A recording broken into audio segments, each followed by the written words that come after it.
नमस्कार, तुमचं सगळ्यांचं स्वागत आहे स्वामी सेवा चॅनलमध्ये। कार्तिक महिन्याच्या शुक्ल पक्षातील एकादशी तिथीला कार्तिक एकादशी म्हणतात। या एकादशीला प्रबोधिनी किंवा देव उठणी एकादशी सुद्धा म्हटलं जातं। आषाढी एकादशी इतकंच महत्त्व कार्तिकी एकादशीला देखील असते। पंढरपुरामध्ये वारकरी मोठ्या संख्येने विठुरायाचे दर्शन घेण्यासाठी येत असतात। कार्तिकी एकादशीला चातुर्मास व्रताचा शेवटचा दिवस मानला जातो। या एकादशीनंतर घरामध्ये शुभ कामे केली जातात। पुराणामध्ये या कार्तिक एकादशीचे व्रत केल्यास व्यक्तीची जन्म मरणाच्या फेरीतून मुक्तता होते असा सुद्धा उल्लेख आढळतो।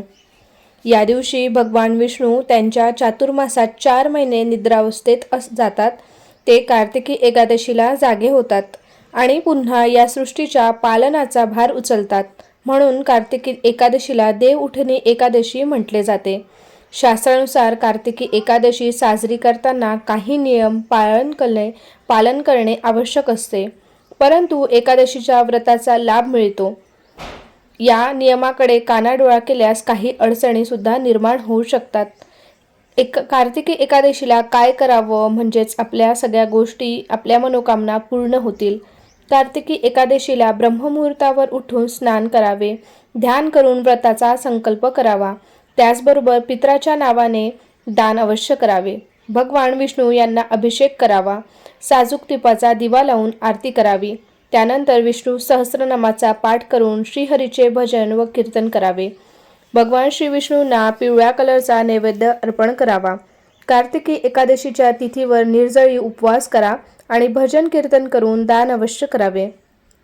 कार्तिकी एकादशीला गायीची सेवा अवश्य करावी आणि गरजवंतू लोकांना जेवण जर देता आलं तर ते सुद्धा आपण करावं।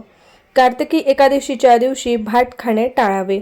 कार्तिकी एकादशीच्या दिवशी बाहेर जाऊन भांडणे करू नये, चुकूनही कोणाला अपमान करू नये। कार्तिकी एकादशीच्या दिवशी मांस मदिराचे सेवन करू नये। त्याबरोबरच लसूण प्याज सारखे तामसिक भोजन सुद्धा करू नये। तुम्ही व्रत करत नसाल तरी देखील या दिवशी सात्विक आहार करावा। कार्तिकी एकादशीच्या दिवशी तुळशी विवाह केला जातो। या दिवशी चुकूनही तुळशीचे पाने तोडू नका आणि तुळशीला जल सुद्धा अर्पण करू नये। या दिवशी नखे केसे सुद्धा कापू नये। चातुर्मासाच्या निद्रेतून जागे झाल्यावर देवाचे भक्त त्यांचे भव्य स्वागत करत असतात। एकादशीचे व्रत नारायणाला समर्पित केले जाते। जे व्रत करीत नाही तेही विधीपूर्वक भगवान विष्णूची पूजा करतात। असे केल्याने वैकुंठाची प्राप्ती होते असे म्हटले जाते। परंतु एकादशीच्या दिवशी काही नियमांचे पालन करणे आवश्यक आहे, ज्याचे पालन न केल्यास व्यक्ती पापी ठरतो आणि मृत्यूनंतर त्याला यमराजाची कठोर शिक्षा भोगावी लागते। त्यासाठीच्या आज काय आपण केले पाहिजे ते जाणून घेऊया। कार्तिकी एकादशी म्हणजेच देव उठणी एकादशी। या दिवशी भगवान विष्णू 4 महिन्याच्या झोपेमधनं जागे होतात असा शब्दशः अर्थ नसतो, पण असं म्हणतात। या दिवशी काही नियमांचे पालन करणे आवश्यक आहे। असे केल्याने माणसाला पापेचे भागीदार व्हावे लागत नाही आणि मृत्यूनंतर यमराजाचा कोप सुद्धा सहन करावा लागत नाही। यावर्षी 23 नोव्हेंबर 2023 रोजी गुरुवारी कार्तिक महिन्यातील शुक्ल पक्षातील एकादशी आहे। याला देव उठणी एकादशी, प्रबोधिनी एकादशी म्हटले जाते। या दिवसापासून चातुर्मास संपतो। या दिवशी अधोलोकात झोपलेले भगवान विष्णू 4 महिन्यानंतर जागे होतात, पुन्हा एकदा सृष्टीची जबाबदारी घेतात आणि या दिवसापासून शालिग्राम आणि तुळशीचा विवाह सुरू होतो। या दिवशी विवाह इत्यादी शुभ कार्य होतात। चातुर्मासाच्या निद्रेतून जागे झाल्यावर देवाचे भक्त त्यांचे भव्य स्वागत करतात। एकादशीचे व्रत नारायणाला समर्पित केले जाते। एकादशीच्या दिवशी नारायणासोबत तुळशीचीही पूजा केली जाते। तुळशी विवाह शालिग्रामशी लावला जातो। अशा वेळी विसरूनही तुळशीचे पाने तोडण्याची चूक या दिवशी करू नये।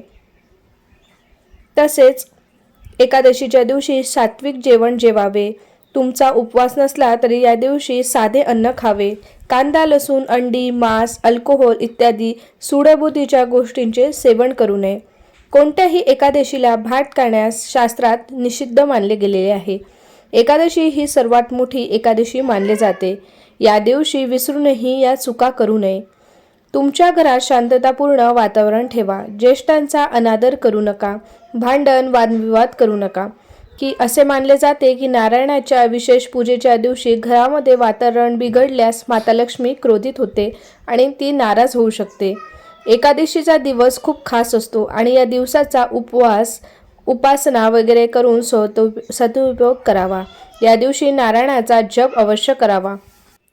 प्रबोधिनी एकादशीची जी कथा आहे ती पूर्वी मूर नावाचा एक राक्षस होता. तो गर्वाने भगवान विष्णूवर चालून गेला होता. भगवान विष्णूंनी इतर देवांच्या साह्याने मूर राक्षसाशी घनघोर लढाई केली, परंतु त्या बलाढ्य राक्षसापुढे त्यांचे काहीच चालत नव्हते. अखेरीस भगवान विष्णू बद्रिकाश्रमी एका गुहेमध्ये गेले. त्या ठिकाणी त्यांना शस्त्रास्त्रांनी सुसज्ज अशी एक स्त्री दिसली. मूर राक्षसही विष्णूचे शोध घेत त्या गुहेपाशी आला, परंतु त्या स्त्रीने त्यास ठार मारले. भगवान विष्णू त्या स्त्रीवर प्रसन्न झाले. त्यांनी तिला वर मागण्यास सांगितले. तिने भगवान विष्णूंना वंदन करून सांगितले की एकादशीचा उपवास करणाऱ्यावर तुम्ही सदैव प्रसन्न असावेत.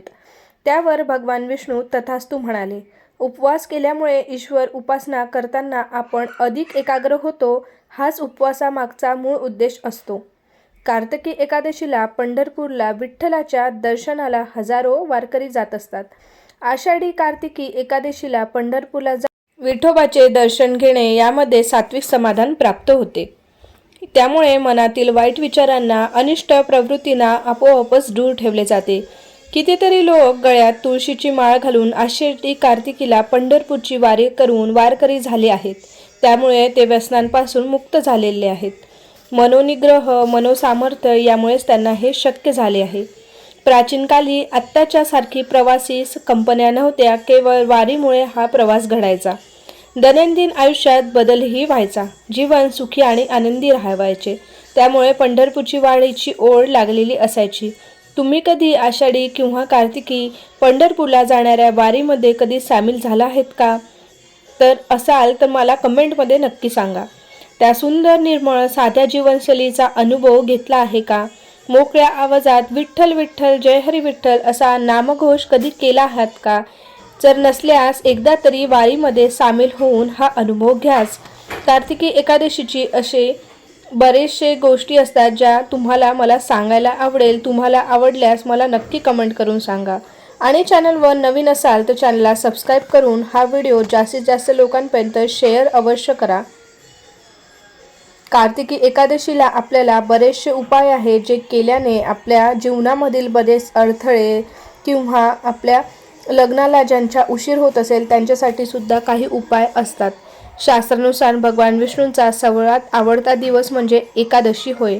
त्यामुळे कार्तिक महिन्यातील शुक्ल पक्षातील एकादशी तिथी अधिक महत्त्वाची ठरते. धार्मिक ग्रंथानुसार कार्तिक महिन्यातील या एकादशी तिथीला भगवान विष्णू 5 महिन्यांनी आपल्या योगनिद्रेतून जागे होतात. वैवाहिक जीवनात येत असलेले अडथळे किंवा लग्नाला उशीर होण्याच्या समस्येने तुम्ही त्रस्त असाल तर देव उठणे एकादशीचा दिवस या उपायासाठी अतिउत्तम आहे. जर अविवाहित मुलगा मुलगी वैवाहिक जीवनामध्ये अडचणी येत असतील तर त्यांनाही देव उठणे आपण सुद्धा देव उठणे एकादशीच्या दिवशी हे उपाय करून अडथळ्यांमधून बाहेर पडू शकता. अविवाहित मुलामुलींची लग्नात अडथळे येत असतील तर आपण भगवान विष्णूंची या दिवशी विशेष पूजा करावी.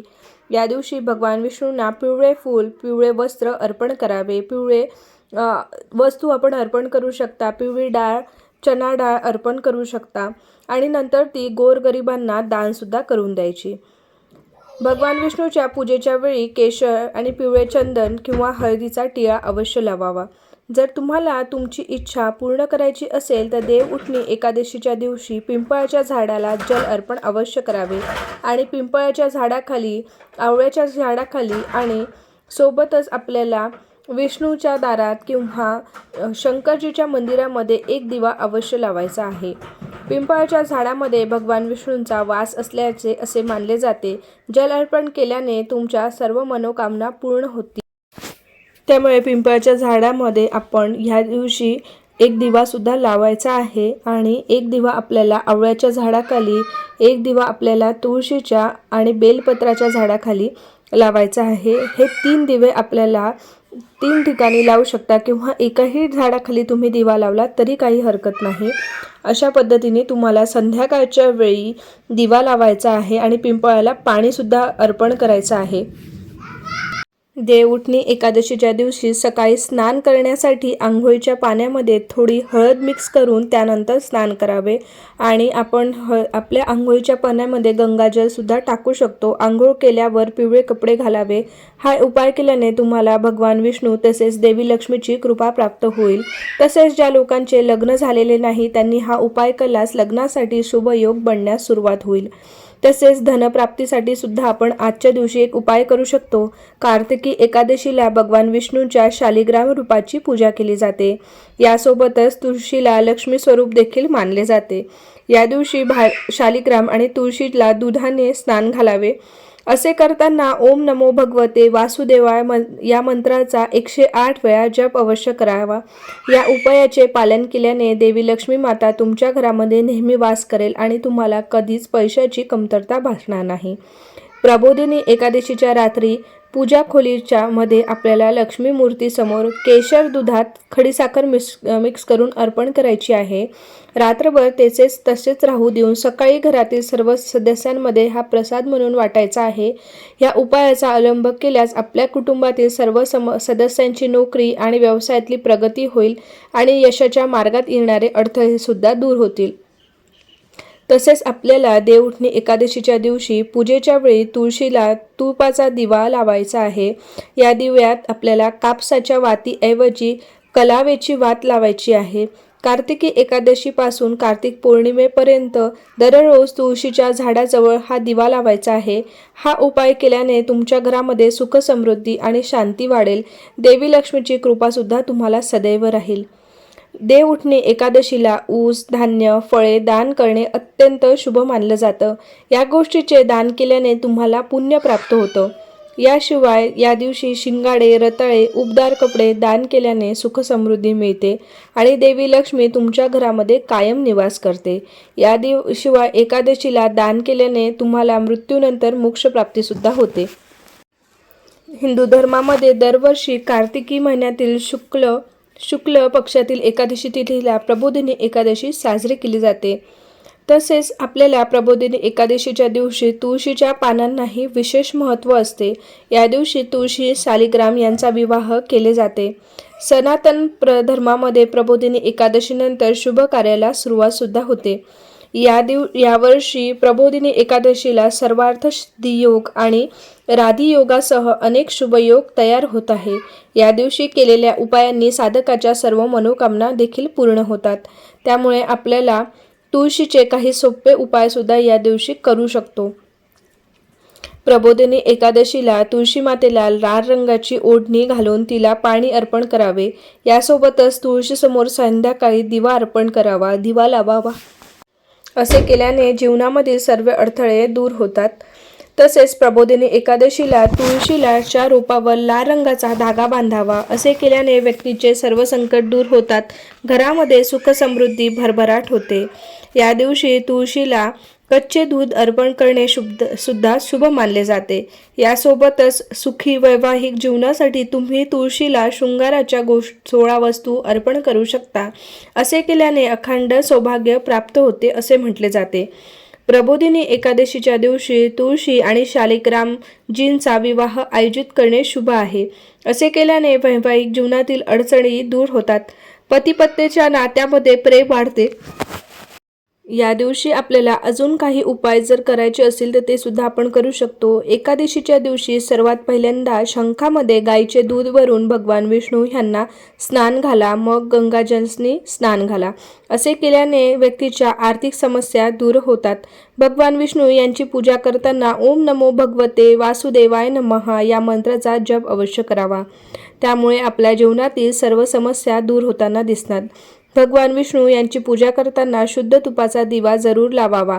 भोग दाखवताना त्यामध्ये तुळशीपत्र ठेवावी। तुळशी आपण आदल्या दिवशी तोडून ठेवावी। ज्या दिवशी एकादशी आहे त्या दिवशी तुळशीला स्पर्श करू नये। विवाह योग लवकर जुळून येण्यासाठी आपल्याला सुद्धा भगवान विष्णूंची पूजा करणे ह्या दिवशी गरजेचे असते। ह्यांना केसर, पिवळे चंदन, हळदीचा टिळक लावून आपल्याला पिवळ्या रंगाची फुले अर्पित करायची आहे। कार्तिक पौर्णिमेला तुळशी विवाहाची सांगता सुद्धा होते आणि हिंदू धर्म समाजातील लग्न सराईचे दिवस सुरू होतात. अख्खा महाराष्ट्राचे लाडके दैवत असलेल्या पंढरपूरच्या विठुरायाचे स्मरण करण्याचा हा दिवस, त्यांच्या नावाने उपवास करण्याचा हा दिवस असतो. संपूर्ण वर्षामध्ये एकूण 24 एकादशी येत असतात. प्रत्येक महिन्यातील शुक्ल आणि कृष्ण पक्षात एक आणि अधिक मास असल्याने त्यात 2 एकादशी जास्त येतात. कार्तिकी एकादशीबद्दल एक कथा प्रचलित आहे. मृदुमान्य या राक्षसाने भगवान शंकराची भक्तिपूर्वक आराधना केली. त्याचा भक्तिभाव पाहून शंकर प्रसन्न झाले. त्यांनी मृदुमान्य या राक्षसाला वर दिला की तो कोणत्याही पुरुषाकडून मरणार नाहीस, पण एका स्त्रीच्या हातून मारला जाशील. असा वर मिळताच या राक्षसाचा पूर्वी असलेला मृदू स्वभाव नष्ट झाला. त्याचे कारण म्हणजे शंकरानेच त्याला अमरतत्वाचा वर दिलेला असल्याने त्याच्यापुढे कोणाचाही निभाव लागला नाही. सर्व देव आणि स्वतः भगवान शंकर एका गुहेमध्ये लपले. त्यांच्या श्वासातून एक देवता निर्माण झाली. तिचेच नाव एकादशी होते. तिने मृदुमान्याला ठार मारले तेव्हा प्रचंड पाऊस कोसळला. त्यामुळे देवांची आंघोळ झाली आणि भुयारात लपून बसल्यामुळे काहीही न खायला मिळाल्याने त्यांना उपास सुद्धा घडला. त्या दिवशीच्या घटनेपासून एकादशीचे व्रत म्हणून हा उपवास करण्याची प्रथा सुरू झाली. या दिवशी सकाळी लवकर उठून नदी आणि समुद्रावर जाऊन स्नान करावे. आपल्या कुलदेवतेची, विठुरायाची आणि विष्णूची पूजा करून तुळशीपत्रे वाहावीत असे म्हटले जाते. ज्यांना पंढरपूरला जाणे शक्य नाही त्यांनी बहुसंख्य भक्त जवळच्या विठ्ठल मंदिरात अवश्य जाऊन तेथे पूजा करून उपवासही करावा. पद्मपुराणामध्ये एकादशीची व्रतेचे पुढील महत्त्व सांगितलेले आहे. अश्वमेध सहस्त्राणी आणि राजसूय शतानीच एकादश वासस्य कला नाहीर्त षोडशी, अर्थात अनेक सहस्त्र अश्वमेध यज्ञ आणि शेकडो राजसूय यज्ञ यांना एकादशीच्या उपवासाच्या 16व्या कलेइतके म्हणजेच 6.6% महत्त्व नाही. 15 दिवसातून एक दिवस संपूर्ण उपवास केल्यास पंचेंद्रियांनाच आराम मिळतो. अशा प्रकारे एकादशीला आरोग्यदृष्ट्याही महत्त्व आहे. 14 दिवसांनी आहाराचा जो रस बनतो त्याचे उपवासाने ओझात रूपांतर होत असल्याने एकादशीच्या उपवासाला महत्त्व आहे. गृहस्थाश्रमांनी केलेले शुक्ल पक्षातील एकादशीचा उपवास करावा आणि चातुर्मासात मात्र दोन्ही पक्षातील एकादशीचे व्रत करावे असे शास्त्र सांगते. प्रबोधिनी एकादशीच्या दिवशी पिवळ्या ढागाला 108 गाठी बांधून तुळशीला बांधणे शुभ मानले जाते. एकादशीला हे काम जे कोणी करतो त्याला पैशाची कमतरता भासत नाही असे म्हटले जाते. धनाचे भांडार आणि तिजोरी नेहमीच भरलेली राहते. धार्मिक पद्धतीनुसार एकादशीला तुळशीला लाल कापड अर्पित केलं जातं. याने दाम्पत्य जीवनामध्ये गोडवा येतो. याशिवाय वैवाहिक जीवनातील अडथळे अडचणी दूर होण्यास मदत मिळते. हा उपाय अत्यंत प्रभावी असल्याने तुम्ही ह्या दिवशी नक्कीच तुळशी मातेला लाल रंगाचं कापड अर्पण अवश्य करावं किंवा तुमची इच्छा असल्यास एकादशीला तुळशीला लाल रंगाची चुनरी अर्पण करून तिचा आशीर्वाद सुद्धा मिळवू शकता. ज्योतिषशास्त्रानुसार प्रबोधिनी एकादशीला तुळशीला लाल दोरा बांधणे शुभ मानले जाते. असे केल्याने देवी लक्ष्मीची विशेष कृपा प्राप्त होते. सर्व इच्छा पूर्ण होतात असे म्हटलं जातं. प्रबोधिनी एकादशीच्या दिवशी देवी लक्ष्मी आणि प्रभू विष्णूंना प्रसन्न करण्यासाठी व त्यांची कृपा मिळवण्यासाठी तुळशी मातेला कच्चे दूध अर्पण करणे सुद्धा शुभ असतं.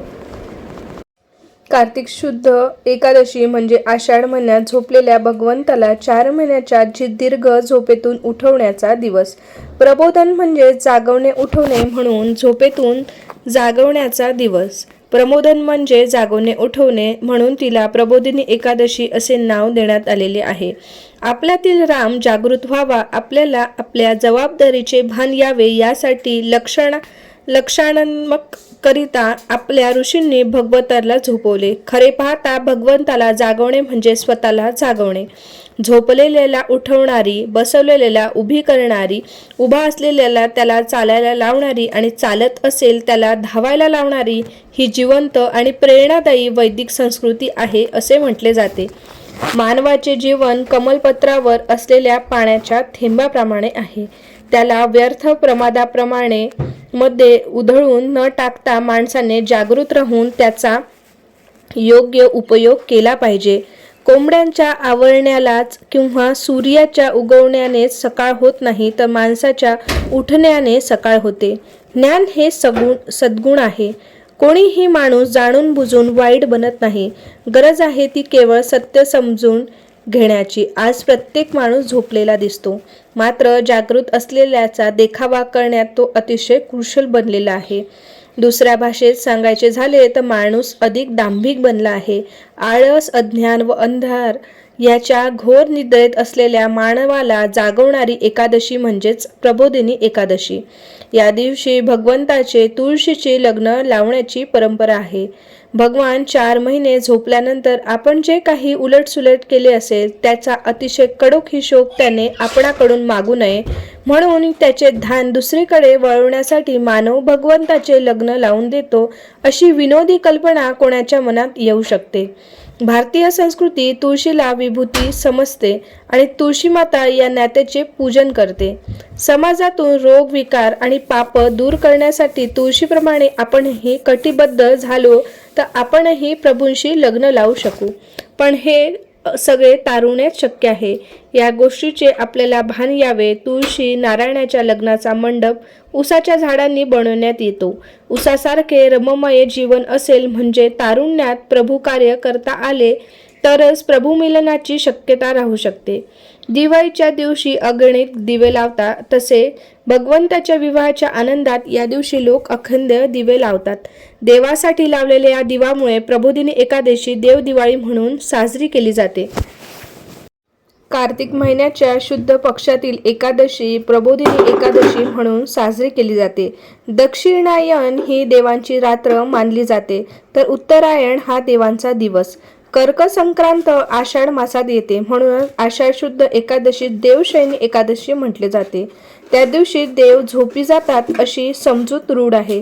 कार्तिक शुद्ध एकादशीस देव झोप देऊन जागृत होतात, म्हणून तिला प्रबोधिनी एकादशी असे म्हणतात.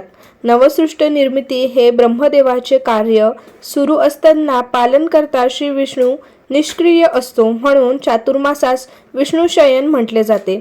आषाढ शुद्ध एकादशीला विष्णुशयन तर कार्तिक शुद्ध एकादशी नंतर म्हणजे द्वादशीला विष्णू प्रबोधन सत्व साजरा केला जातो. कार्तिक शुद्ध द्वादशीपासून पौर्णिमेपर्यंत कोणत्याही दिवशी तुळशीचा श्रीकृष्णाशी विवाह लावण्याची पद्धत आहे.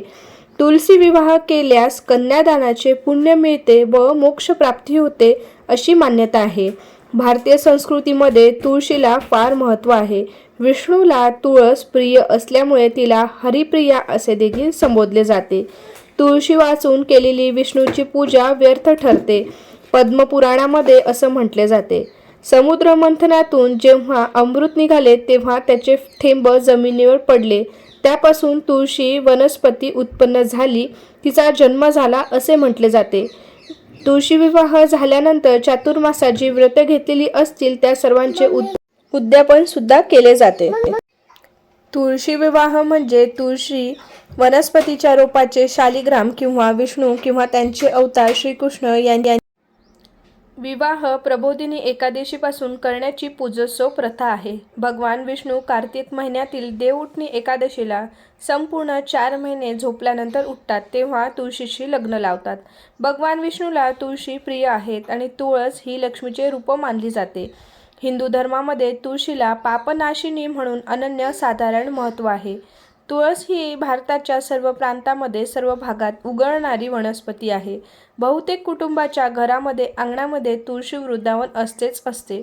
विष्णूचा तुळशीशी विवाह लावण्याचा पूजोत्सव कार्तिकी द्वादशीपासून पौर्णिमेपर्यंत एखाद्या दिवशी सायंकाळी करतात, पण मुख्यतः द्वादशीला करतात. तुळशी विवाह हे व्रत मानले गेलेले आहे.